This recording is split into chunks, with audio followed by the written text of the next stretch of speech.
다 함께 사도신경으로 신앙 고백하시겠습니다.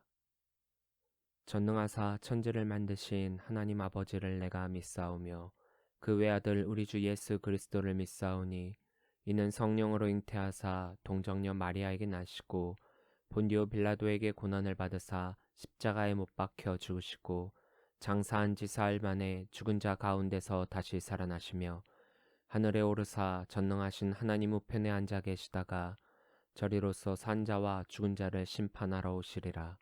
성령을 믿사오며 거룩한 공예와 성도가 서로 교통하는 것과 죄를 사하여 주시는 것과 몸이 다시 사는 것과 영원히 사는 것을 믿사옵나이다. 아멘. 다 함께 찬송가 151장 부르시겠습니다.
오늘 우리에게 주신 하나님의 말씀은 출애굽기 10장 21절부터 29절 말씀입니다. 여호와께서 모세에게 이르시되 하늘을 향하여 내 손을 내밀어 애굽 땅 위에 흑암이 있게 하라. 곧 더듬을 만한 흑암이리라. 모세가 하늘을 향하여 손을 내밀매 캄캄한 흑암이 3일 동안 애굽 온 땅에 있어서 그동안은 사람들이 서로 볼 수 없으며 자기 처소에서 일어나는 자가 없으되 온 이스라엘 자손들이 거주하는 곳에는 빛이 있었더라. 바로가 모세를 불러서 이르되 너희는 가서 여호와를 섬기되 너희의 양과 소는 머물러 두고 너희 어린 것들은 너희와 함께 갈지니라. 모세가 이르되 왕이라도 우리 하나님 여호와께 드릴 제사와 번제물을 우리에게 주어야 하겠고 우리의 가축도 우리와 함께 가고 한 마리도 남길 수 없으니 이는 우리가 그 중에서 가져다가 우리 하나님 여호와를 섬길 것임이며 또 우리가 거기에 이르기까지는 어떤 것으로 여호와를 섬길는지 알지 못함이니이다 하나 여호와께서 바로의 마음을 완악하게 하셨으므로 그들 보내기를 기뻐하지 아니하고 바로가 모세에게 이르되 너는 나를 떠나가고 스스로 삼가 다시 내 얼굴을 보지 말라. 내가 내 얼굴을 보는 날에는 죽으리라. 모세가 이르되 당신이 말씀하신 대로 내가 다시는 당신의 얼굴을 보지 아니하리이다. 아멘. 할렐루야. 예담교회 주일 예배에 오신 우리 성도님들을 주의 이름으로 사랑하고 축복합니다. 제가 중고등부 시절 때도 그렇고 또 중고등부 전도사를 할 때도 그렇고 가장 기억에 남는 것을 말하라라고 한다면 단연코 여름 수련회라고 할 수 있습니다. 학생 때는 공부로 인해서 그간 늘 학교, 집 이렇게 왔다 갔다만 하다가 공식적으로 그 야외로 나갈 수 있는 거리가 되는 때이기도 하고 또 이때를 통해서 더욱 신앙의 성숙을 이룰 수 있었으니까요. 전도사 입장에서는 또 아이들을 일주일에 한 번만 만날 수 있다가 수련회 기간 2박 3일 동안에는 함께 동거동락하면서 그 시간만큼 더욱 가까워질 수도 있고 또 그간 교회에서 할 수 없었던 것들을 할 수 있게 되니까 참 좋은 신앙교육의 때가 되었습니다. 여러 프로그램들을 기획하며 함께 즐거워하며 또 웃기도 하고 함께 우는 시간들을 가지게 되는데 프로그램들 중 가장 꽤 진지하게 되는 때가 있습니다. 바로 어둠과 죽음에 대한 부분을 다룰 때입니다. 이 프로그램은 주로 밤에 진행이 됩니다. 일부러 빛이 없는 장소를 선택을 하고 또 거기에 더해서 눈도 가리고 단지 줄만을 의지해 갖고 앞으로 나아가게 되는데 물론 낮에 미리 철저하게 위험 요소를 배제하고 다치지 않도록 준비를 하고 아이들이 앞으로 나아가는 동안 선생님들은 옆에서 지켜보면서 안전사고의 만발을 기하게 됩니다. 이 프로그램을 하기 전에는 아이들이 그 장소 부근에 가지 못하도록 인위적으로 통제를 해서 그것의 지리가 어떠한지를 미리 알지 못하도록 해놓고 있습니다. 아이들이 보지 못한 채 가는 거리는 그리 길지는 않습니다. 한 30m 정도 될까요? 그런데 앞에 무엇이 있는지도 모르고 또 자신들이 어떻게 가고 있는지도 전혀 모르기 때문에 그렇게 어둠 가운데 주를 의지해 갖고 가게 된다라고 한다면은 거기에는 반드시 두려움이 생기게 되어 있습니다. 더군다나 앞서 나갔던 아이들 중에서 가끔 내는 비명소리와 또 흐느껴 내는 소리로 인해서 뒤에 기다리는 아이들은 자신들도 모르게 불안에 떨게 됩니다. 하나의 생명줄에 의지해서 나아가게 되는데 때로는 그것을 놓치게도 되고 그리고 또 장애물에 의해서 막히고 엉금엉금 기어가기도 되고 마음대로 움직일 수 없음으로 인해서 답답해지고 힘들어지게 되지요. 그리고 마침내 도착한 그곳은 바로 무덤입니다. 물론 설정상 무덤이지요. 거기에서는 예수님의 십자가의 죽음과 더불어서 인간의 죽음에 대해서 함께 이야기를 나누고 내 마음대로 살던 세상 가운데서 이런 어둠과 죽음이 나에게 갑작스럽게 다가오게 될 때 우리는 어떻게 해야 하는가에 대해서 함께 나누게 됩니다.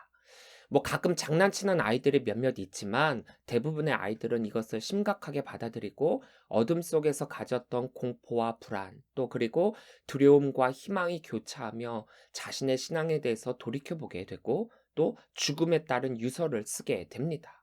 뭐 말이 유서이지 앞으로 자신의 신앙생활에 대한 다짐이랄까요? 그것으로만 끝나면 안 되기 때문에 예수님의 부활의 사건까지 설명을 하고 우리에게는 빛 대신 예수님으로 인해 죽음으로 끝을 맺는 것이 아니라 새로운 삶이 주어지게 됨을 교육하게 됩니다. 평소에는 교회에서 말로만 교육을 했기 때문에 그 느낌이 잘 와닿지 않았다라고 한다면 이 수련의 기간 동안에는 말과 더불어 체험이 함께하기 때문에 평소에 몇 배나 되는 신앙 성숙을 이룰 수가 있습니다. 이 프로그램에서처럼 어둠은 우리들의 본질이 아니기 때문에 그것의 존재만으로도 우리는 불안해할 수밖에 없습니다. 아무것도 보이지 않는다라고 하는 것은 생각보다 꽤 큰 공포를 우리들에게 주고 있습니다. 21절입니다. 여호와께서 모세에게 이르시되 하늘을 향하여 내 손을 내밀어 애굽 땅 위에 흑암이 있게 하라. 곧 더듬을 만한 흑암이리라. 여기에서 사용된 흑암은 히브리어로 호샤크인데 이것은 기본적으로 어둠, 암흑, 밤, 어둑어둑함을 뜻하고 있습니다. 이 명사는 구약에서 매우 광범위하게 사용되어지는데 주로 빛의 반대로서의 어둠을 뜻할 때 사용을 하곤 합니다. 더군다나 하나님께서 천지를 창조하실 때도 이 단어를 사용하고 계십니다. 창세기 1장 2절을 보면 땅이 혼돈하고 공허하며 흑암이 깊음 위에 있고라고 할 때 사용되었고 또 4절 5절을 보면 빛이 하나님이 보시기에 좋았더라. 하나님이 빛과 어둠을 나누사 하나님이 빛을 낮이라 부르시고 어둠을 밤이라 부르시니라. 라고 할 때 이 빛과 어둠을 나눌 때 어둠과 밤을 이 단어 호쉐크로 사용하고 있습니다. 흑암에서는 아무것도 할 수가 없죠. 생명체는 이 어둠 가운데서는 살 수가 없습니다. 하나님의 천지 창조의 순서를 살펴보면 생명이 살 수 있는 환경과 요소를 모두 갖추고 나서 생명을 만드셨지, 생명을 만들고 그 뒤에 이러한 것들을 만들지 않으셨습니다. 아주 당연한 이치죠. 그렇기에 생명에게는 반드시 빛이 필요합니다. 하나님의 아홉 번째 재앙으로 흑암 재앙이 애굽에 임하게 됩니다. 애굽은 태양신 라를 섬기고 있습니다. 이 라는 태양신임과 동시에 창조의 신입니다. 애굽에서 가장 큰 신이죠. 그리고 바로를 바로 이 창조의 신이자 태양신인 라의 아들로 여기고 있습니다. 그런데 이 빛이 없어졌다? 태양신이 존재하지 않게 되었다? 흑암 재앙을 통해서 애굽이 섬기고 있는 이 태양신은 더 이상 힘을 쓸 수가 없고 진짜 신도 아니게 되었고, 그동안 애굽에 임했던 모든 재앙들에 대해서 손을 쓸 수 없었던 것처럼 이번 재앙 또한 그 태양신이 해결할 수 없는 재앙임을 선포하고 있는 것입니다. 아니, 그들이 섬기는 그 태양신의 존재 자체를 부정하는 재앙인 것이죠. 처음부터 애굽이 섬기는 이 태양신 라는 없다라는 겁니다. 그렇기에 이 흑암의 재앙은 애굽 스스로가 해결할 수 있는 영역이 아닌 것입니다. 그러니까 이 재앙은 자연적 현상이 아니라, 그래서 자연적으로 해결될 재앙이 아니라 오직 하나님만이 이 재앙을 해결하실 수 있는 분이시라는 점을 강조하고 있습니다. 물론 지난주까지의 재앙을 살펴보면 애굽은 크나큰 손해와 피해가 있었습니다. 그런데 이번 재앙은 눈에 보이는 물리적 피해는 없죠. 큰일이라고 한다면 두 가지입니다. 하나는 21절에서 말하는 더듬을 만한 흑암이라는 것과, 또 22절에서 보는 것과 같이 3일 동안 진행되었다라는 점입니다. 22절입니다. 모세가 하늘을 향하여 손을 내밀매 캄캄한 흑암이 3일 동안 애굽 온 땅에 있어서. 21절에 더듬을 만한 흑암, 22절에 캄캄한 흑암은 완전한 어둠을 뜻하고 있습니다. 즉 호셰크만으로도 캄캄함을 뜻하는데, 거기에 더해서 더듬을 만한으로 사용된 베아메쉬는 맹인이 주위를 조심스럽게 더듬거릴 때 사용하는 단어이고, 캄캄함으로 사용된 아펠라는 초자연적인 어둠, 그러니까 재앙이 될 정도로 지독하고 무서운 어둠이라는 것으로, 이 흑암은 단순한 어두움이 아니라 하나님께서 내리신 완전하고 완벽한 두려움의 어둠이란 뜻입니다. 더군다나 그러한 흑암이 잠시가 아니라 3일 동안 나타나게 됩니다. 3일이라는 숫자는 하나님의 숫자로 완전한 숫자를 뜻하고 있습니다. 오늘날 우리는 과학 지식으로 인해서 지구가 자전함으로 인해 낮과 밤이 생기고 있다는 사실을 잘 알고 있습니다. 하루 24시간으로 해서 낮과 밤이 주기적으로 바뀌고 있죠. 즉, 태양을 바라보는 쪽은 낮이 되고 태양을 뒤로 하고 있는 쪽은 밤이 되는 것입니다. 너무나도 잘 알고 있는 과학적 지식이죠. 그러니까 일반적으로 낮과 밤이 주기적으로 바뀐다라고 하는 것이 자연적인 현상이라는 겁니다. 그런데 3일 동안 흑암만이 존재한다? 이것은 애굽에게 있어 엄청난 공포와 두려움이 되었을 것입니다. 23절입니다. 그동안은 사람들이 서로 볼 수 없으며 자기 처소에서 일어나는 자가 없을 때 온 이스라엘 자손들이 거주하는 곳에는 빛이 있었더라. 2008년에 개봉된 영화 중에 눈먼 자들의 도시라는 영화가 있습니다. 제가 본 영화 중에서 꽤 충격적으로 본 영화입니다. 포르투갈 주제 사라마구라고 하는 분이 쓴 책을 영화한 것인데, 물론 오늘 말씀처럼 암흑에 관련된 영화는 아닙니다. 그런데 제가 이 영화를 보면서 애굽에 임한 아홉 번째 재앙이 바로 이런 것이 아닐까라는 생각이 들면서 이 영화를 본 기억이 있습니다. 애굽에 임한 흑암 재앙처럼 어느 날 갑자기 사람들이 눈이 멀어 볼 수가 없게 되고 아무것도 할 수 없는 상태의 모습과 같은 현상이 일어나게 됩니다. 눈은 떠 있습니다. 그런데 아무것도 볼 수 없는 실명 상태가 된 것이죠. 세상 모든 사람들이 한꺼번에 그런 것이 아니라 처음에는 몇몇만 그래서 이들만 격리를 시켰는데, 나중에는 전 세계 곳곳에서 눈먼 사람들이 점점 늘어나게 되고 단 한 사람만을 남기고 모두 앞을 못 보게 됩니다. 세상이 흑암에 쌓인 것은 아니지만 앞을 볼 수 없는 이들에게는 세상은 애굽에 임한 흑암 속 세상이 됩니다. 앞이 보이지 않게 되자 사람들이 할 수 있는 것들은 점점 줄어들게 되고 모든 것들이 장애물이 되고 또 말 그대로 아비규환의 세상이 되어버리고 맙니다. 앞을 볼 수 없다라는 것이 바로 이런 것들입니다. 영화를 보면 사람들이 공포의 삶을 살게 되는데 언제 어떤 일이 일어날지도 모르고 또 살아가는 것에 대한 두려움이 생기고 마지막에는 죽음까지 임하게 되니까 엄청난 공포 가운데 이 세상을 살아가게 됩니다. 이번 재앙을 통해서 애굽이 갖게 된 것은 물리적 피해가 아닌 정신적 고통입니다. 두려움입니다. 하나님만이 참 신이시고 참 빛이시고 하나님만이 이 흑암의 재앙을 벗어나게 해주실 분이시라는 것을 깨닫게 되는 것입니다. 그간 애굽에 임한 8번의 재앙을 통해서 피해라는 피해는 다 입었고 또 어려움이란 어려움은 다 경험한 상태에서 갖게 된 공포입니다. 애굽이 희망을 갖기에는 너무나도 어려워 보입니다. 그동안 바로와 그의 신하들이 가졌던 희망 고문의 끝을 보게 되었다라고는 할까요? 희망을 가질래야 가질 수 없는 상태까지 이르게 된 것입니다.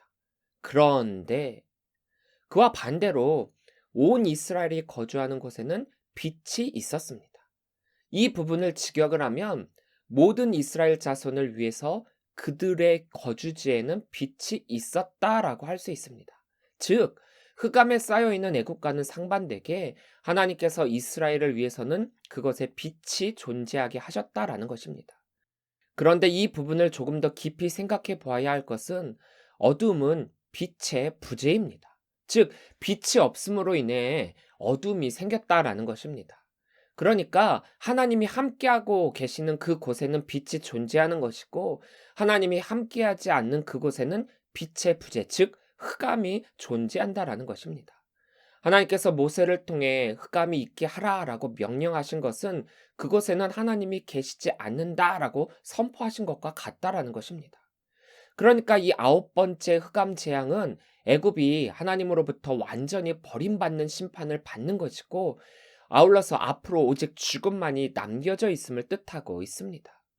우리가 삶의 목적과 방향을 알지 못한 채 하나님이 계시지 않는 곳으로 가게 된다면 그것이 바로 흑암의 세상이 되는 것이고 여러분들이 있는 그곳에 하나님을 모시지 않는다면 그것이 바로 흑암의 장소가 되는 것입니다. 그리고 그 흑암의 최종 결론은 죽음입니다. 우리는 빛을 바라보며 빛을 향해 나아가는 성도들입니다. 완전한 어둠은 우리를 죽음의 길로 인도하지만 빛은 우리를 생명으로 인도하죠. 우리가 왜 예수님을 빛이라고 하고 있습니까? 왜 예수님은 스스로가 나는 세상의 빛이다라고 말씀하고 계십니까? 요한복음 8장 12절을 보면 예수께서 또 말씀하여 이르시되 나는 세상의 빛이니 나를 따르는 자는 어둠에 다니지 아니하고 생명의 빛을 얻으리라. 이렇게 말씀하고 계세요. 예수님만이 생명의 빛이시기 때문입니다. 구원은 인간의 재력, 또 명예, 힘과 능력으로도 또 선함과 도덕성으로도 이룰 수가 없습니다. 오로지 생명의 빛이신 예수님으로만 가능한 것입니다. 그러니까 예수님을 믿느냐, 믿지 않느냐로 구원이 결정되는 것입니다. 너무나도 간단하죠. 근데 이렇게 간단하면서도 간단하지 않게 여기는 것 또한 인간입니다. 어떻게 보면 답을 알려주고 시험을 보는데 가르쳐준 답이 오답일까봐 내 생각으로의 답을 써서 결국 틀리게 되는 안타까운 일이 벌어지게 됩니다. 돈으로도 천국에 갈 수 있다? 또 착한 행위로도 천국에 갈 수 있다라는 등등으로 말입니다. 모세는 바로에게 계속해서 답을 알려주고 있습니다. 그런데도 바로는 계속해서 오답을 제출하고 있습니다. 공포와 두려움을 안겨주는 이 재앙에서도 말입니다. 물론 얼마나 다급했는지 급하게 자신이 생각하는 최소한의 것만을 놔두고 요구하는 그 타협안을 제시하게 됩니다. 24절입니다. 바로가 모세를 불러서 이르되 너희는 가서 여호와를 섬기되 너희의 양과 소는 머물러 두고 너희 어린 것들은 너희와 함께 갈지니라. 불과 바로 전에는 가족들과 가축들은 남겨두고 장정만 가라고 하더니만 이제는 조건이 꽤나 유해집니다. 이스라엘 백성으로 인한 이득을 포기할 줄 몰랐던 바로였지만 이제는 이스라엘 백성으로 하여금 하나님께 제사하기 위한 장소도 시간도 제한이 없고 오직 가축을 제외하고는 모든 이스라엘 백성들은 가도 좋다라고 하게 됩니다. 그럼에도 불구하고 마지막까지 바로는 욕심을 버리지 못하고 있죠. 바로가 내놓은 이 마지막 타협안은 정말로 이스라엘 백성들을 자유롭게 풀어주기 위한 제안이 아니라 이스라엘 백성들로 하여금 다시금 애굽으로 돌아오게끔 하는 제안이었기 때문입니다. 모세는 바로의 이 속마음을 너무나도 잘 알고 있었습니다. 26절부터 27절입니다. 모세가 이르되 왕이라도 우리 하나님 여호와께 드릴 제사와 번제물을 우리에게 주어야 하겠고 우리의 가축도 우리와 함께 가고 한 마리도 남길 수 없으니 이는 우리가 그 중에서 가져다가 우리 하나님 여호와를 섬길 것임이며 또 우리가 거기에 이르기까지는 어떤 것으로 여호와를 섬길는지 알지 못함이니이다 하니. 이스라엘의 제사는 번제입니다. 내 죄를 대신해 갖고 저쪽에 전가를 시킬 희생 제물이 반드시 필요합니다. 모세는 바로의 제안대로는 하나님께 완전한 예배를 드릴 수 없다고 거절을 하게 됩니다. 바로와 타협할 생각이 처음부터 없었죠. 하나님의 말씀대로 할 때마다 승리를 맛보았고 또 하나님께서 원하시는 것은 이스라엘 백성들로 하여금 완전한 하나님의 백성으로 삼기 위함입니다. 그러기 위해서는 절대로 타협을 해서는 안 됩니다. 모세 생각으로 뭐 이 정도면 됐지라고 인간적 생각을 했음직도 하지만은 모세는 하나님의 뜻이 무엇인지 분명하게 알고 있었습니다. 바로의 마지막 이 타협은 너도 좋고 나도 좋고 우리 모두가 함께 좋은 방법으로 윈윈하자라는 것이었습니다. 그럼에도 불구하고 모세는 거절을 합니다. 왜냐? 모세는 이것이 절대로 윈윈이 아니라는 것을 알았기 때문이죠. 모세의 이 거절은 결국 바로의 진노를 사게 됩니다. 28절입니다. 바로가 모세에게 이르되 너는 나를 떠나가고 스스로 삼가 다시 내 얼굴을 보지 말라. 내가 내 얼굴을 보는 날에는 죽으리라. 9번의 재앙을 겪고 나서도 바로는 끝내 이스라엘을 보내지 않기로 결정을 하게 됩니다. 여러분들은 바로의 이 마지막 타협안과 모세의 결단을 어떻게 생각하십니까? 이스라엘이 하나님께 드릴 제사는 제물을 그 누군가가 대신 주는 것이 아니라 내 것 중에서 최고의 것을 드리는 것입니다. 25절에서 모세가 바로에게 번제물을 달라라고 하는 것은 제사에 쓰일 제물을 대신 달라가 아니라 자신들이 소유한 것 중에서 제물을 드려야 하니까 가축들 또한 함께 가야 한다라는 의미를 내포하고 있습니다. 하나님께 드릴 예배는 그 누군가가 대신 내어주는 것이 아니라 나의 최고의 것을 하나님께 드리는 것입니다. 서브, 드리는 것. 나의 최고의 서비스를 하나님께 드리는 것. 나의 최고의 것으로 하나님을 섬기는 것. 그것이 예배입니다. 우리의 신앙과 예배는 결코 그 어느 것과도 타협할 수 없고 해서도 안 되고 우선순위에서 밀려서도 안 되고 반드시 지켜야 하는 것입니다. 모세의 이 결단처럼 말입니다. 물론 바로의 제안처럼 재산을 포기하고 또 가진 것을 포기하고 무엇보다 예배를 선택하여 이스라엘 백성만이라도 출애굽을 하는 것이 더 나은 선택인 것처럼 보일지도 모릅니다. 차라리 그럴 걸 그랬어 라는 후회를 할지도 모릅니다. 그런데 이것은 우리가 생각하는 물질을 포기하고 또 가진 것을 포기하고 하나님께 예배하는 것을 우선하는 결단이 아닙니다. 도리어 이것이 애굽에 있음으로 인해서 거기에 얽매이고 또 출애굽하고 나서 가진 것이 없기 때문에 다시금 예전의 삶을 그리워하고 되돌아갈 거리를 남겨두게 되는 것입니다. 그것이 바로가 원하는 것이고 그것이 사탄이 우리들을 유혹하는 방법입니다. 이 사탄의 유혹은 신앙의 결단과 비슷해 보일 수도 있습니다. 오직 하나님만 섬기겠다라는 그 마음만으로 나는 하나님만 선택하겠다라고 할 수도 있습니다. 그런데 그게 그렇지가 않다는 것입니다. 이것은 사탄의 고도의 계략인 것입니다. 그럼에도 불구하고 우리가 이러한 결단을 하게 됐을 때 이 부분을 자칫 잘못 오해해서 예배할 때 우리가 꼭 헌금을 해야만 하는 것인가? 헌금을 하는 예배만이 하나님께서 받으시는 것인가라고 오해를 불어일으킬 수도 있다라는 것입니다. 완전한 예배를 가로막는 것을 배제하라는 것이지 꼭 헌금을 하는 예배만이 예배라는 것이 아닙니다. 이때는 제사에 반드시 희생 제물이 필요했기 때문이기도 하고 또 애굽으로 돌아갈 거리를 남겨두지 않기 위함이었습니다. 그런데 안티 기독교인들 중에서 이 헌금에 대한 부분을 걸고 넘어지며 교회를 공격하기도 합니다. 이번 코로나19 사태에서도 교회가 대면 예배를 통해 하나님께 예배하는 것을 꼭 목사가 예배로 돈벌이하고 또 헌금을 위해서 대면 예배를 강행했다라고 하는 어처구니 없는 말로 호도하고 또 유언비어를 퍼뜨리고 교회들을 목사님들을 깎아내리고 있습니다. 그게 아니죠. 신앙의 본질을 잊어버려서는 안 된다라는 것입니다. 오늘은 종려주일입니다. 오늘부터 토요일까지 고난주간이죠. 예수님께서 예루살렘에 입성하시어 십자가에 달려 돌아가시고 또 부활하시기 전까지의 기간입니다. 내 아버지여, 만일 할만하시거든 이 잔을 내게서 지나가게 하옵소서. 그러나 나의 원대로 마시옵고 아버지의 원대로 하옵소서. 겟세마네 동산에서 예수님께서 이렇게 하나님께 기도합니다.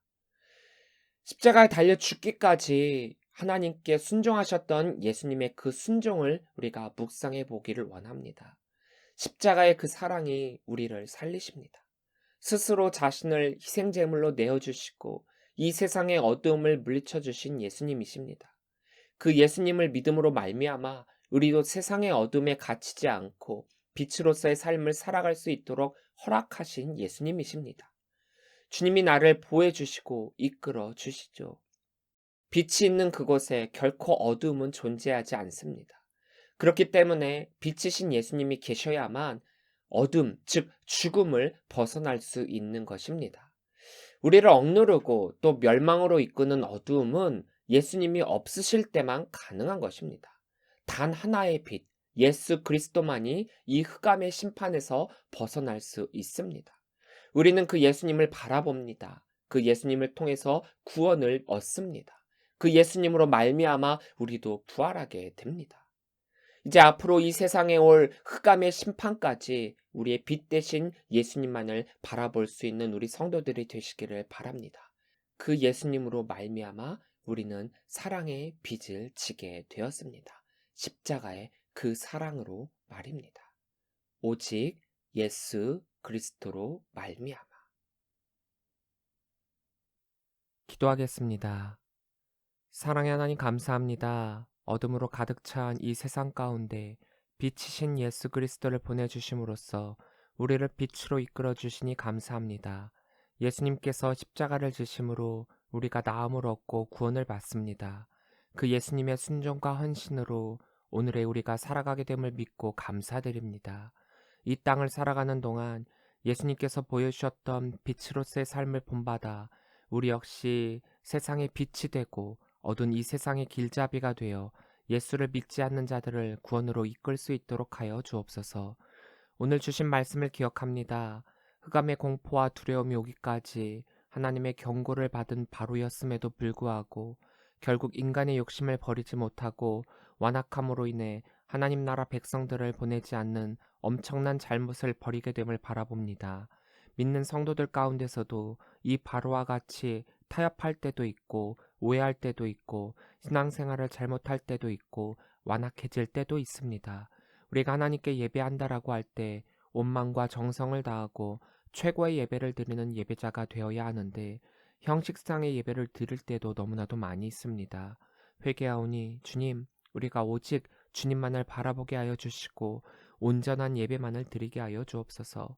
고난주간을 맞이하여 예수님의 십자가의 사랑을 묵상합니다. 지지 않으셔도 되었을 십자가를 지시고 당하지 않으셔도 되었을 고난을 당하시고 겪지 않으셔도 되었을 고통을 감내하시면서까지 우리를 사랑하신 줄 믿고 감사합니다. 예수님의 십자가의 사건이 2000년 전의 한 사건으로만 그치는 것이 아니라 매 시간이 예수님의 십자가의 구원이요 우리가 따라가야 할 십자가의 길임을 깨닫습니다.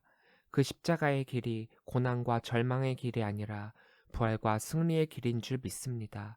우리의 죄로 말미암아 예수님께서 십자가의 죽으심으로 잠깐 어둠이 세상을 정복한 듯 보이지만 어둠은 결코 빛을 이길 수 없고 죽음은 결코 예수 그리스도를 무너뜨릴 수 없음을 믿습니다. 사탄은 결코 믿는 그리스도인들을 넘어뜨릴 수 없고 그리스도인들은 예수님과 더불어 부활의 승리를 맛볼 줄 믿습니다. 우리의 믿음과 신앙이 예수님의 순종에까지 이르게 하여 주옵시고 그 자리에 가기까지 순종하게 하여 주옵소서. 십자가의 사랑에 감사하며 이 모든 말씀 예수님의 이름으로 기도합니다. 아멘. 다 함께 결단 찬양 십자가 그 사랑 함께 찬양하시겠습니다.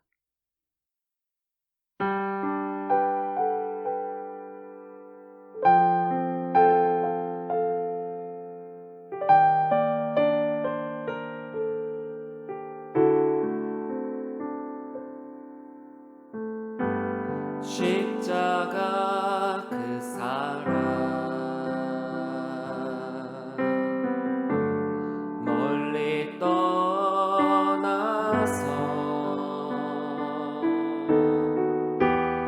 무너진 나의 삶 속에 잊혀진 주 은혜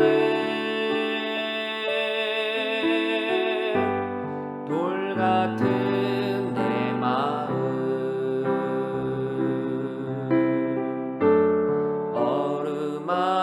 어루만진 삶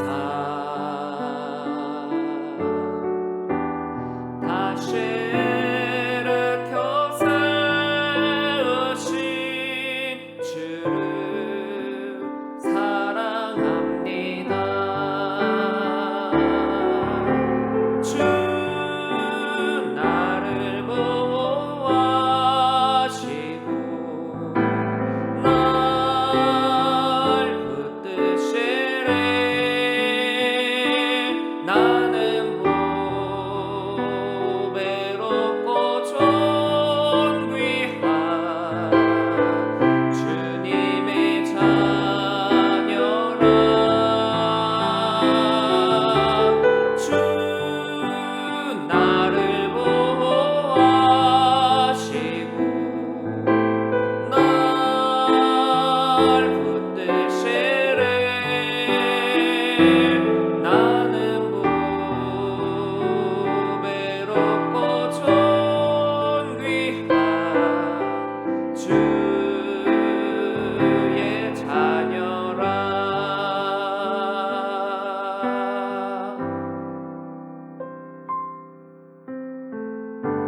지나간 일들은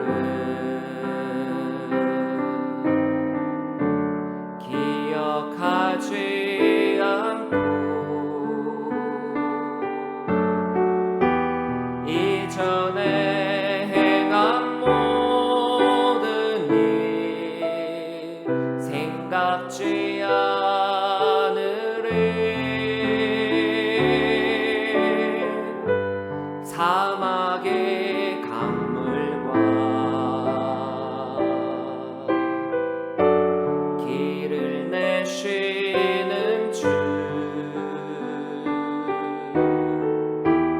내 안에 새 일을 행하실 주만 바라봅니다. 주 나를 보호하시고 날 붙드시네. 나는 보배롭고 존귀한 주님의 자녀라. 주 나를 보호하시고 널 붙드시네. 너는 보배롭고 존귀한 주의 자녀라. 너는 보배롭고 존귀한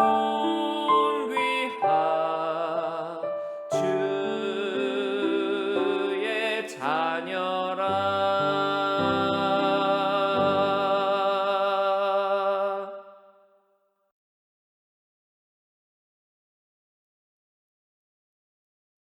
이제는 우리 주 예수 그리스도의 은혜와 무한하신 아버지 하나님의 그 크신 사랑하심과 성령님의 감화감동 역사 교통하심이 흑암의 재앙 가운데서도 빛으로 오신 예수님만을 바라봄을 통하여서 구원의 길을 열어주시고 십자가의 그 사랑으로 우리를 살려주신 줄 믿습니다.